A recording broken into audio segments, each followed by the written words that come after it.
Hello, and you're listening to the Bearded Brothers Woodworking. No. Wait, what is it? That needs to stay in. Let's see. 3, 2, 1. Hello, and you're listening to the Bearded Brother Podcast with Andrew Lord, the Bearded Giant, and Gary Hurd, the Bearded Woodworker. That would be me and him. So we had a small break because you went on a family trip. Where did you go? Yes, we did. We decided that the only time we were going to get a summer vacation was right at the end of June, right before July. So we took off to the Redwoods in California, which was about a 4.5-hour drive. We spent a couple of days there outside, away from people. Brought our masks. We wore our masks when we went inside the gift shops and stuff. We went through the Trees of Mystery. They have a really cool new sky bridge that crosses over multiple redwood trees way high up in the air. It was pretty awesome. Nice. We stayed in Crescent City, and then after that, we went up to check out Crater Lake, which Alex and I have never been to, and I believe Sarah said she was an infant the last time that she went there. So that was pretty awesome. And then on our 5th day way back home, we stopped and did our whole Costco and Co shopping thing. And nice. How many days were you on the road? 4 or 5 days? We were gone. We left 5 days. Yeah. Nice. That's a good trip. Took a long travel day, stopping, doing whatever we wanted. Spent 1 full day at the Trees of Mystery in the Redwoods. And then the 3rd day, we took our time, ate a little disc golf, played with some squirrels, headed up to Crater Lake. And then the next day, we spent the whole day at Crater Lake. 1 day travel home. So, yeah, it was gorgeous. Man, it was really nice. Yeah. We got a lot of footage that we're going to, I think, put together some videos for our family YouTube channel, Pacific Babble. If I'm making weird faces, it's because I'm kicking my cat. Or not kicking, but trying to shoo her away. She's playing with a bag underneath this table. Oh, that's... And it's annoying. And she's doing it again. And those of you that know Data, this is not Data. This would be your second kitty. This would be Tig. Tig! Oh, and Tig is an adolescent, and she likes to get into everything. Oh, funny fact. Get into everything. That I have Tig's brother. His name is S'mores. So both you and I have a cat from the same litter, and they're the same age. And I think they're doing the same thing into everything still. Oh. So yeah, I haven't taken any trips. I don't think I've taken any trips this year, other than I came down and visited you for a weekend early this year. Yeah. After that, firewood. And the firewood. Yeah. Outside of that, I've just hung around home. The whole shelter in place. Self-isolation thing. Yeah. Was your last trip helping Kevin from Hope This Works? Yes, my last road trip was last August, where I went to Wyoming.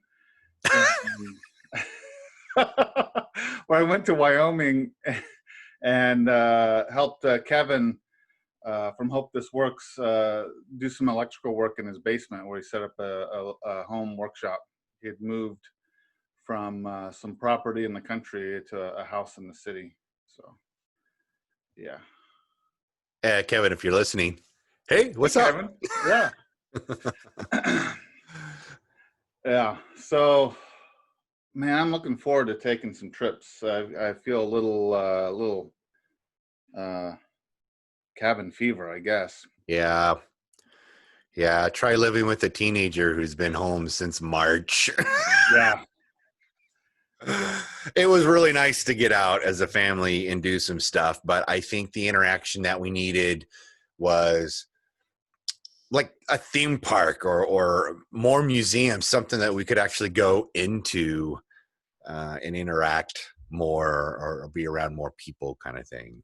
Yeah, I was supposed to go to Disneyland and see the new Star Wars theme park earlier this year, but Right. the COVID thing put a nix on that. And the rumors that I've heard is that Disneyland was going to continue to be closed for the whole entire year.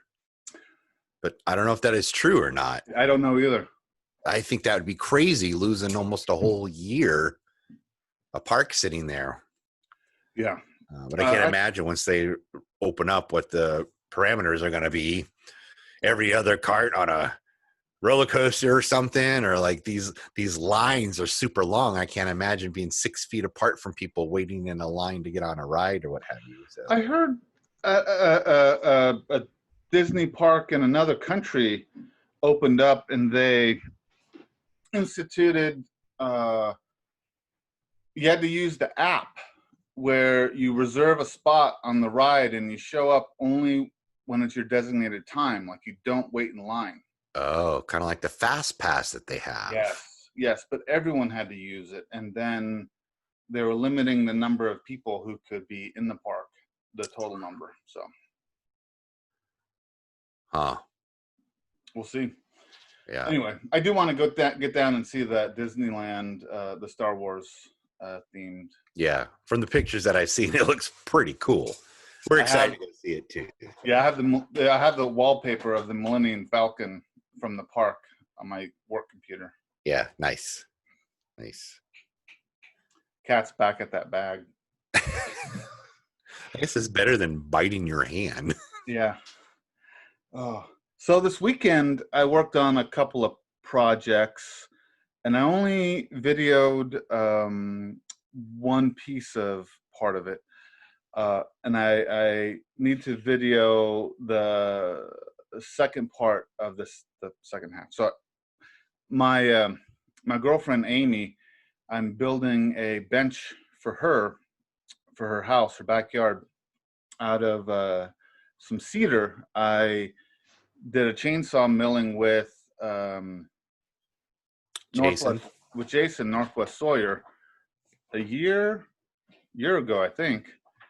And I took one of the top pieces where would normally be thrown away or turned into firewood, and I set up a couple of ladders and some plank, and made a really poor man's mill with my chainsaw mill, and just skimmed the top piece, the round portion, off, so that would become the seat for a bench.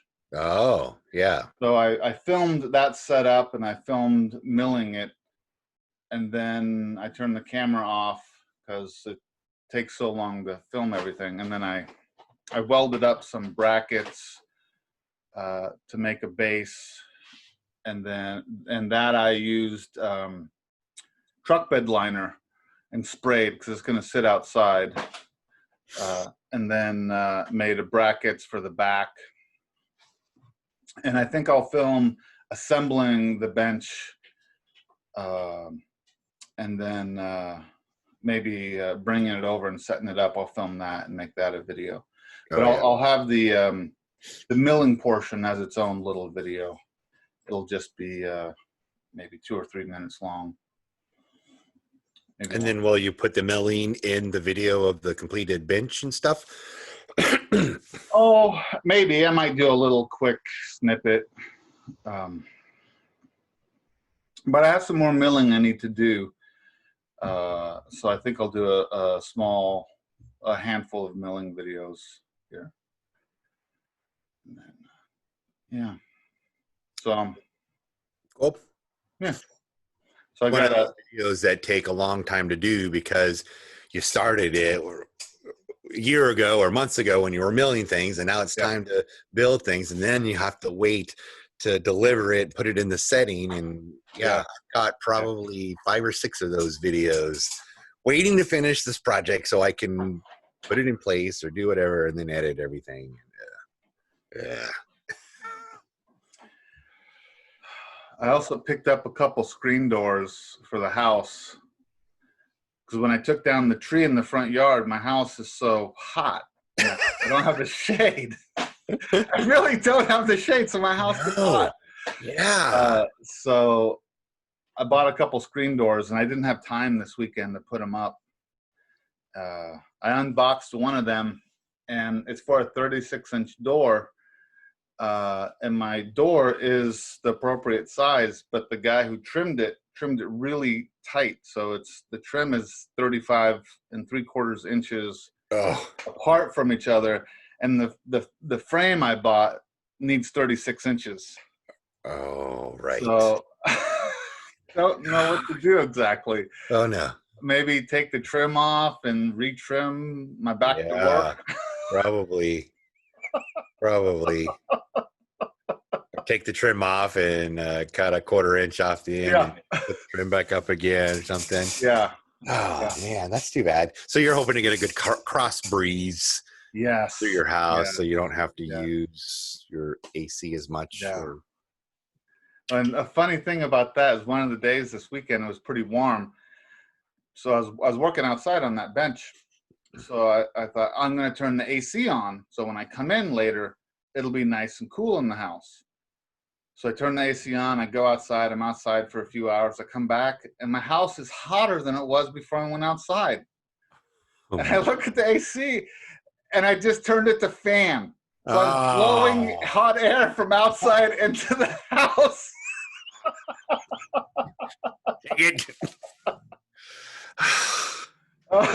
That's too bad.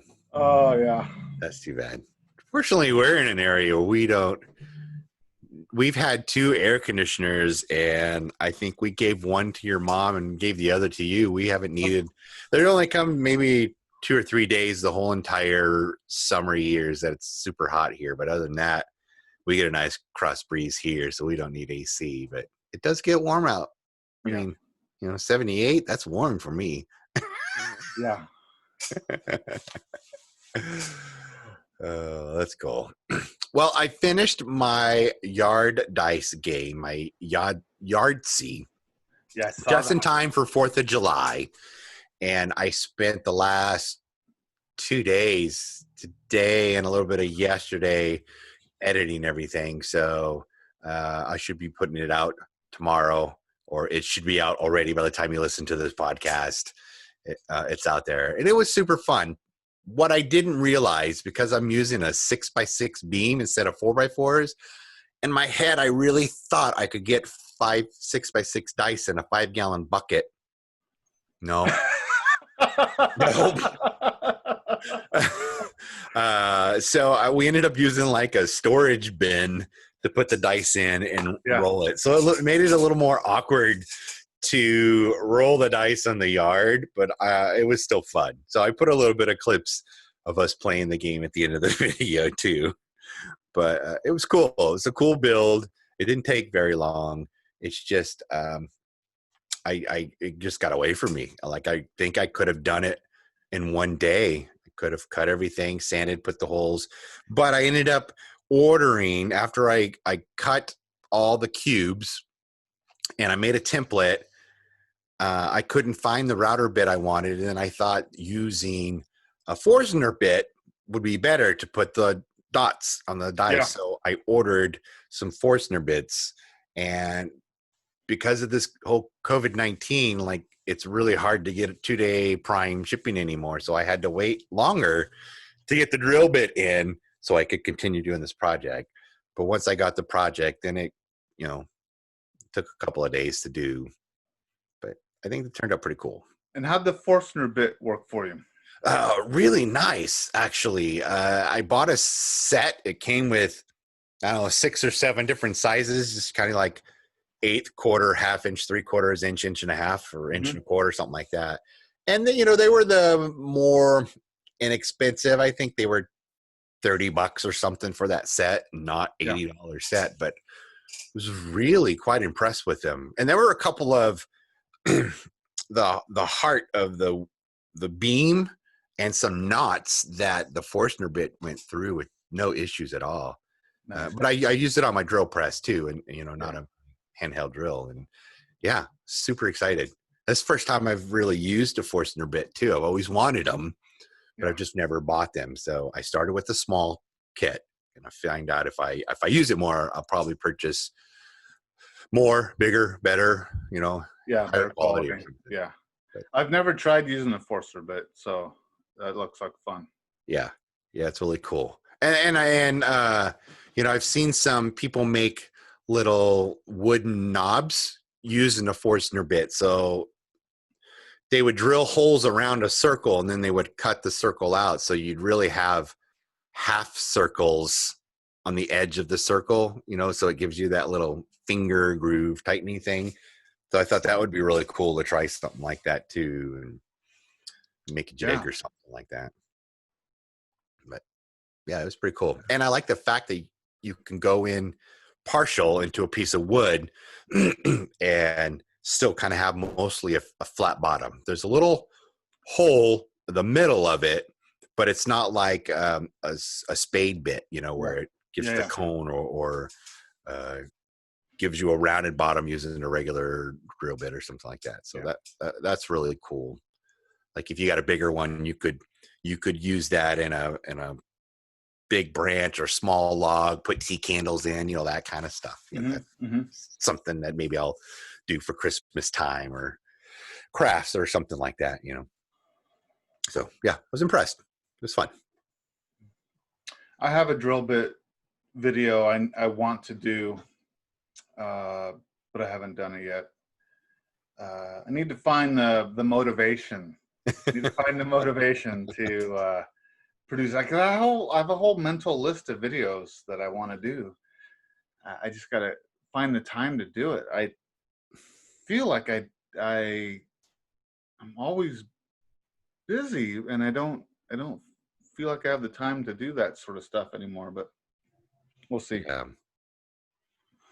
Yeah. We'll see.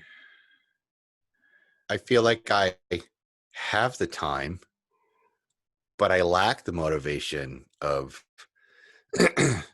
and maybe it's discipline too, of just getting out into the shop and completing a project or working on a project, making a build.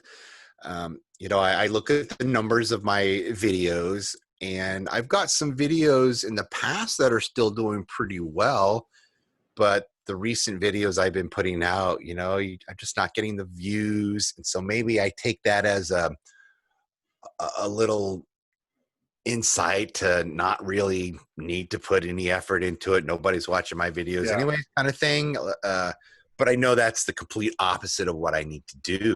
Yeah. I need to continue to put out videos so that it gets in the algorithm and people find it. Because when I look at my analytics, the people that are watching my videos is like 95 to 98% non-subscribers. So I don't even get my subscribers, which I'm coming close to 7,000 subscribers now. Nice. Having a hard time getting my subscribers to watch me, so. Yeah. And maybe it's because I'm not putting out anything interesting. I'm not putting out anything at all. Or maybe the last 3 videos I put out has just been a podcast like this with you. Yeah. What's that telling us? I don't know. These podcast videos aren't doing so well for me either. But it is some content, and that's fine. And the idea is really to put out more audio podcasts. So I think people might listen to it more than just sit around and I don't know. Although an interesting thing I just listened to on a podcast was the influence of YouTube and how many hours of content is consumed every day. And it was an amazing amount of content.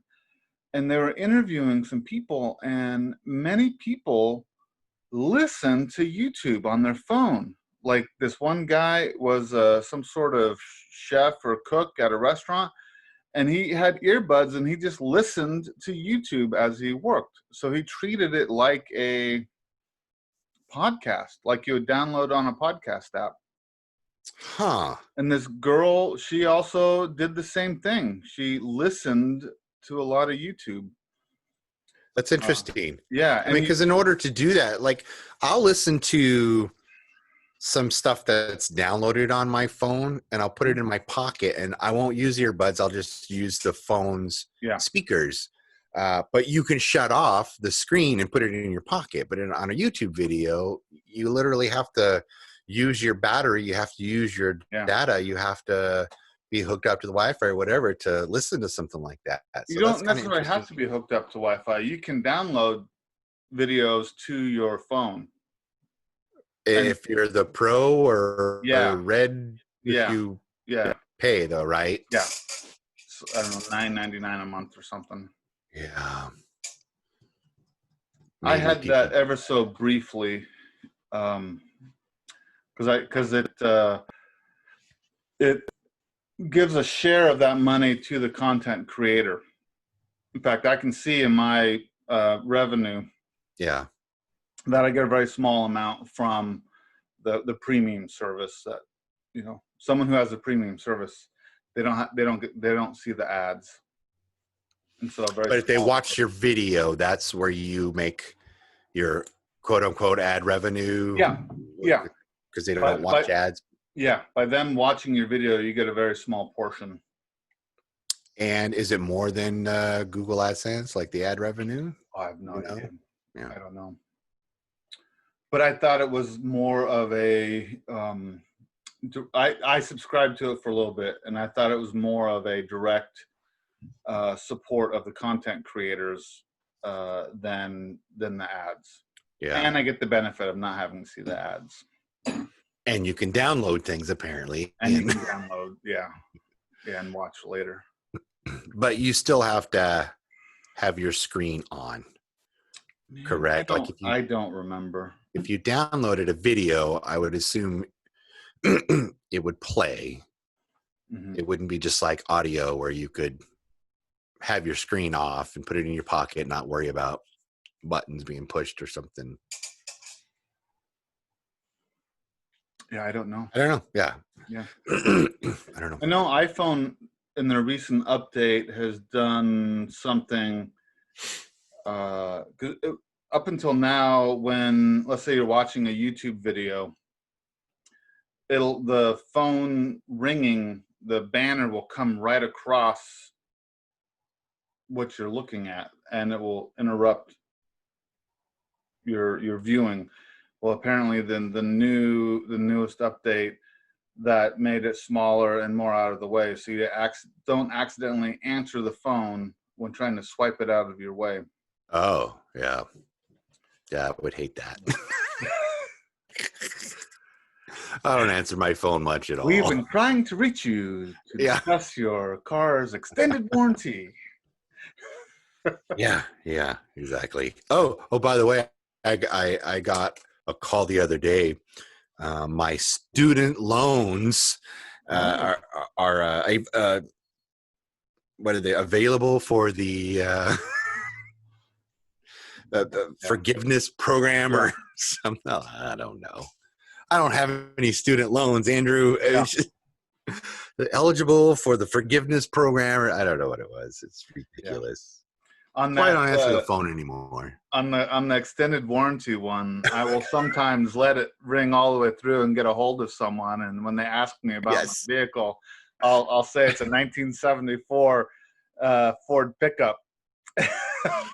I witnessed this.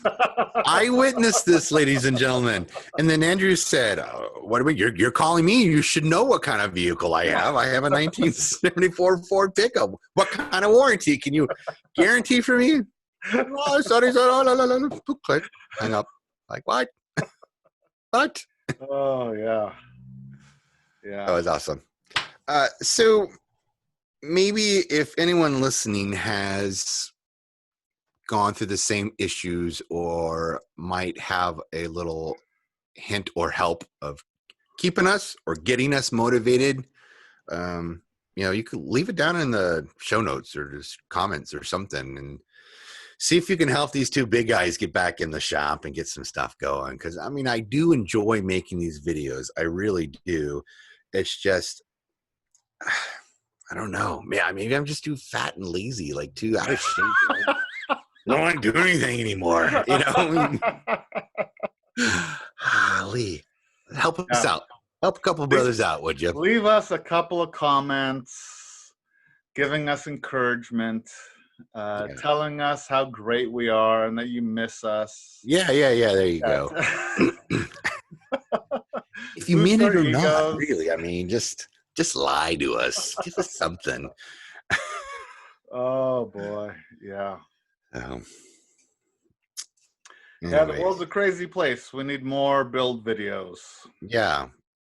We need creative, constructive entertainment and less doom and gloom.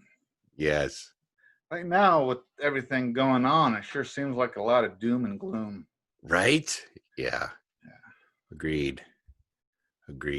So let's get some Gorilla Tape. Ooh. Pipe cleaners. Pine boards. Oh, yeah. A wrench. Oh. And some fabric glue. Oh, fabric glue. And some yellow electrical tape, and let's make something interesting. Next week on the podcast, look forward to Andrew, the bearded giant, and his new invention, the Flugelhagen. Oh no. I am working on something that's not really YouTube appropriate, but I do have some Velcro. Ooh.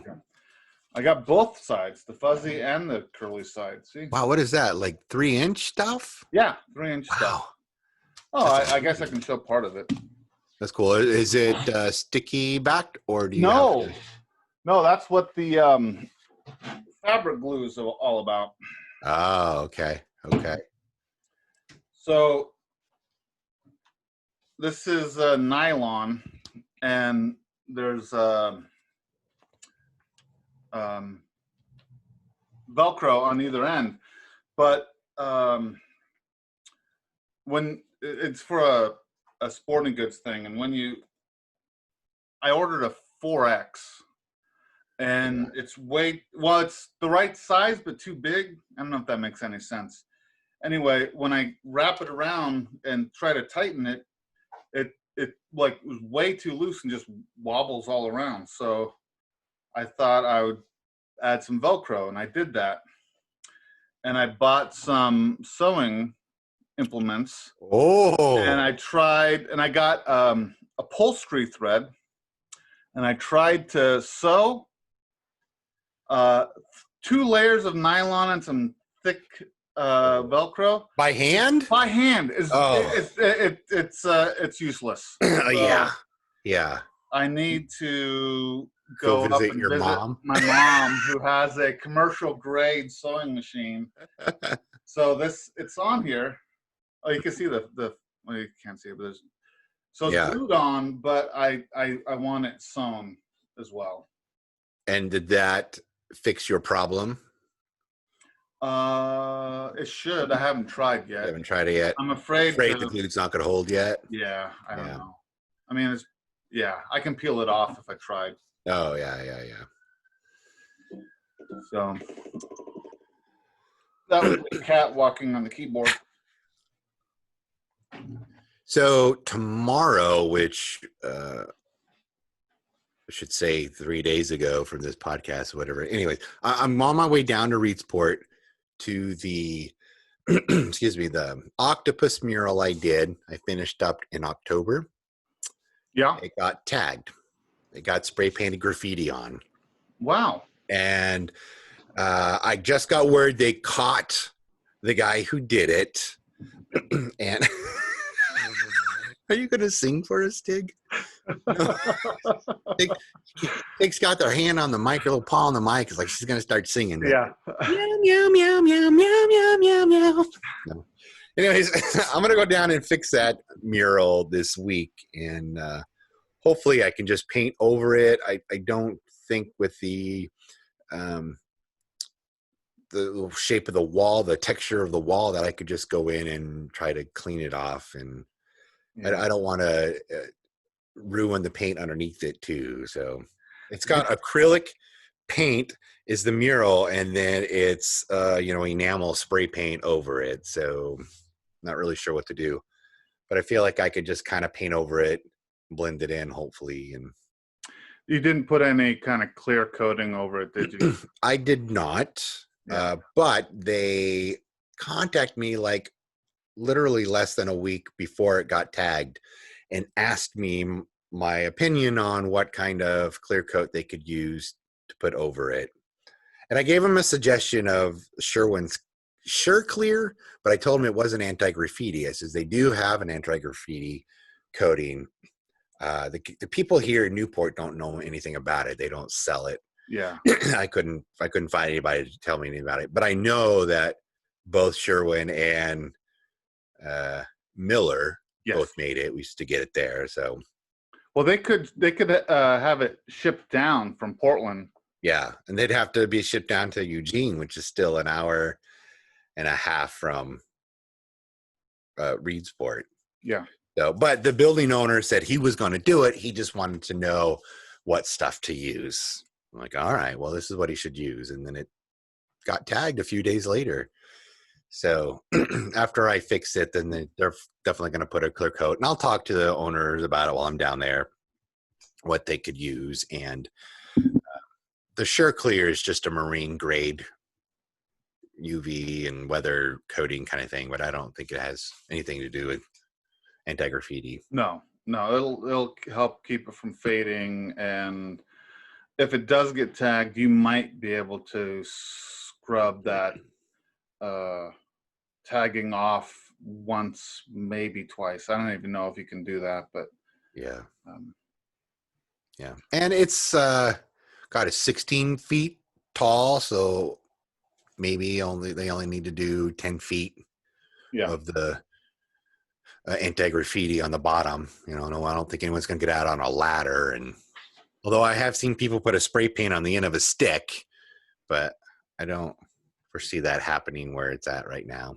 But what surprises is that it happened on Highway 101. Like, the building is on a major thoroughway, and the fact that somebody was able to go out there and do it in broad daylight or night light, I don't know when exactly they did it. I'm assuming it was done in the middle of the night or something. But it's the first time that any one of my murals has been tagged, and I just kind of don't know how to feel about it, besides upset, and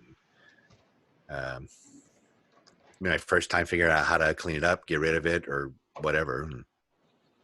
Yeah. Well, I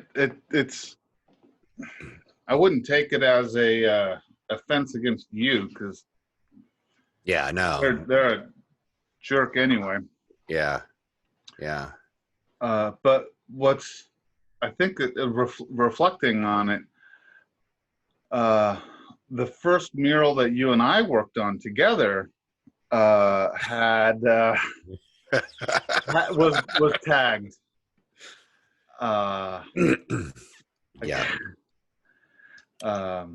We did a restoration of a mural down in downtown Portland on 24 Hour Fitness, which used to be the Gold's Gym, and it was sepia tone. Is that what you call it? Sepia tone? Yeah, sepia tone. Sepia tone. Yeah.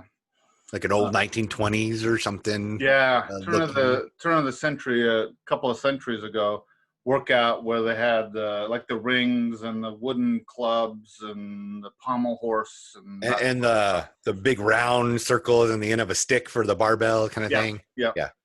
I mean, it was a newer mural. It wasn't an old antique mural, but it was depicted done in that style. As that way. Yeah, and there was some spray painted white bread penis penises on the guys and other stuff. And after we had started working on it, and it kind of it was faded, so we started doing a little restoration on it too. And after we started doing it, we came back to it one morning to continue working on it. And yeah, the new tagger came and spray painted the building next to the mural. He didn't actually spray the mural that we had already refurbished or restored. Yeah. And that to me, that was amazing. And I feel like that was respect, or that was, it was, okay, well, I see they're working on it. I'm not going to paint on it. I'll paint over here. Yep. I don't think that he's the one that painted the phallic symbols on the mural or anything, but yeah. And then we anti-graffiti coded it. Yeah. I don't know if it's ever been tagged. Yeah, I don't know. Or not. I never got a call back for that. 10 years or so. Yeah, I've used that anti-graffiti coding a couple times on a couple different projects. One of them was a project you did on a bicycle. Yeah. Bicycle store. Yeah. Yeah, boy. Well, I need to get that cat. Stop playing with the bag. So maybe then, Andrew, I should take this opportunity, because the mural that got tagged is in a city that I have 1, 2, 3, 4 more murals on. And one of them is 6 feet tall by 250 feet long. It's that salmon mural you saw. Oh, yeah. That's the other one is a centennial dedication mural, and that is, I think it was 12 feet by 40 or something like that. So I should bid to the city on spraying an anti-graffiti coating on all the other murals that are down there. Yeah. You could get them all in one day or something. Yeah. Make a few $100 would be well, it's going to be a few $100s just in material costs. Yeah. Well, I mean, that add on to it, That coating stuff is expensive. Yeah. And you have to do several coats, light coats. Thin coats, huh? Yeah. I think it can also be rolled on, but that's not as efficient. So the guy who was helping me when I sprayed that's actually 2 murals downtown, he spilled a whole 5 gallons of that anti-graffiti coating on the sidewalk. It was like $300 or $400 of material just on the sidewalk. Oh, I don't remember. I vaguely remember some kind of accident. I didn't realize it was the anti-graffiti stuff. Yeah. And then I brought down a pressure washer to try to clean it off, and of course it just left a nice sheen right there. Yeah. Should have just rolled out the whole sidewalk, I guess. Oh, I should have, yeah. Made the whole sidewalk anti-graffiti, but anti-slipping. Yeah. Oh, boy. Oh, that guy. Yeah. So that's what I've been up to. So I've got a handful of Pacific Babel family videos to do. Look for my yard dice video. I'm going to go clean some anti-graffiti. Or no, I'm going to go clean some graffiti.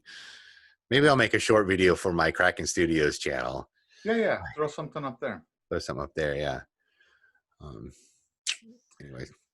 Yeah, I'll edit that milling video and put that out today, maybe. Yeah, I'll just say I'm going to do it today. So when you guys out there on YouTube see this video you're watching now, the milling video will have been out a handful of days. And you could say, hey, I just saw that video. Yeah. I know what video he's talking about. Yeah. I'm a big fan of the Bearded Giant. Yeah. Have you been watching anything, Andrew? I have been watching some small RV trailer review videos. Uh-oh.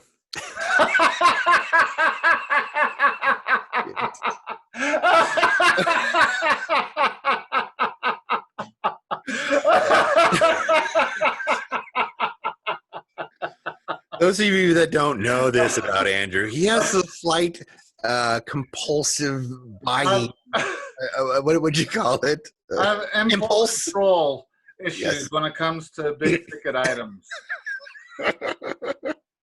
He's looking for something, I'm sure, to pull with his Cybertruck that he'll be getting in 2 years. Yeah. I still have intentions of converting that cargo trailer to a poor man's toy hauler. Oh, yeah. Where I put a fold down bed in the back so I can load up a motorcycle and then be able to camp. Yeah, that'd be cool. Yeah. That'd be it's a nice little trailer. Yeah. Nice little trailer. So what's funny is I think the first video I filmed for the YouTube channel, I just walked around my property and discussed projects, and that was a project I discussed. Oh. And I still haven't done it. Yeah. But it's on my mind. Still on your mind. Yeah. Still on my mind, yeah. Yeah, that's good. Yeah. Any specific channel that you... No, I don't know the names. The algorithm starts suggesting you videos once you start watching them. So I've been suggested plenty of videos.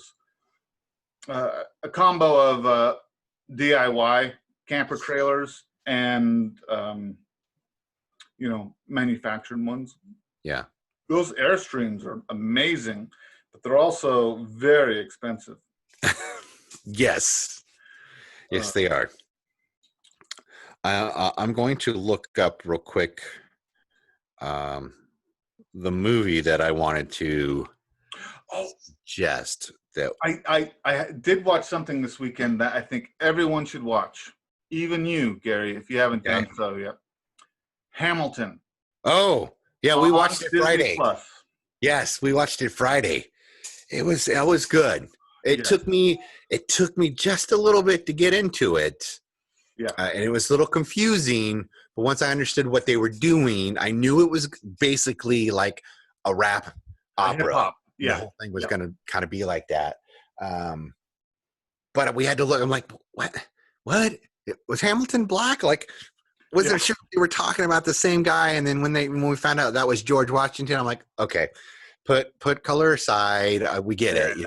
And I focused more on the music and that was, we were quite surprised. Alex really, really enjoyed it. We'd had it on our scheduled things to watch when it came out for like 2 weeks, and he was just anticipating it the whole 2 weeks. And it was something I really enjoyed in it. I thought of because of you and Alex, your community plays that you've been in. You have your set changes where you roll out stairs or you roll out this and you roll out that. And in watching Hamilton, they did very little set changes. Yes. They brought a few chairs out, moved a few things around, but most of the scene changes were lighting. The lights would dim and come back up. Yeah, or it was the dancers. Yes. The choral people that come out and dance kind of changed the feel of every set too. And they were on stage a lot. Yeah. Like, if you were going to be in an ensemble or a dancer, that would be the show to be on, because you got more stage time than a lot of the main characters. Oh, a lot more than the king. Yeah. Oh, yeah. So the king came out, and just him walking and staring before he even started singing, I turned to Alex and said, "Yep, I would play the king." What a great part. Oh, it was awesome. Every single person was amazing. The three sisters, their singing was amazing. The three guys that Hamilton met at the pub, their singing was amazing. Yeah. So the guy who played Hamilton, Miranda Manuel, I think, whatever his name is. Yeah. He is the writer, composer, actor. Like, he's the guy. Okay. That whole show exists because of him, and which is pretty amazing too, because that's something Alex keeps talking about. He wants to write his own musical, and he wants to do all the music and the lyrics, and he wants to star in it. I'm like, there you go, brother. Yeah. Everybody's done it. Good luck. Yeah. Hey, he's only 13. There's so much he still needs to learn. He wants to do it right now. I'm like, Well, let's he could do a small one right keep now. working on it, Sure. man. Yeah, keep working on it. Yeah. But definitely a good show. So anyway, And you were looking something up. yeah, so it's a documentary. It's called The Biggest Little Farm. And I believe, I don't remember now, I think it was on Hulu. Hulu has their own movies and stuff. And it is about a couple who quit their day jobs and moved to the country, 20 acres of land or 40 acres of land. And basically it was deemed unplantable. Like it does this, the soil was so hard that when they hit their shovels in it, it would bend their shovels. It just, so they hired this guy who had a vision and knew what to do. And the documentary, I believe, is 10 years of them moving, starting, taking this place and turning it into the most amazing little farm we've ever seen. So it's super good, super inspiring, whether or not you want to do a farm or not, or just like raise chickens or what have you. And they talked about the issues that they were having with, say, the aphids and the bugs. What are we going to do with that? Well, what eats them? Well, it's this animal. So let's get this animal in here to eat this. And then this animal, I think it was like the chickens. So they moved the chickens into the orchard to take care of the aphids. And then the chickens were pooping, which was making the orchard thrive, which though then was bringing in other pests to eat the things. And then they brought in owls to eat that pet. Like, it's amazing. You should check it out. The Biggest Little Farm. Biggest Little Farm. Yeah. Thanks. Super good. So, well, and, I think maybe we should wrap this up. Yeah, I think we should wrap this up too.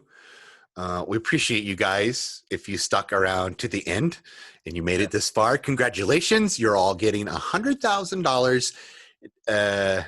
Wait. What did we say they were going to get? 100,000 thank yous. Yes. From us. Yes. 100,000 thank yous and a personal letter written by Tig. Thank you. Thank you. Once Tig learns to write longhand, she will send out thank you notes to everyone. So I'm trying to get a trainer to be a parrot. There you go. Anyways. Thank you all for watching. Yeah. Thank you. And until the next one, we'll see you or hear you or talk to you guys later.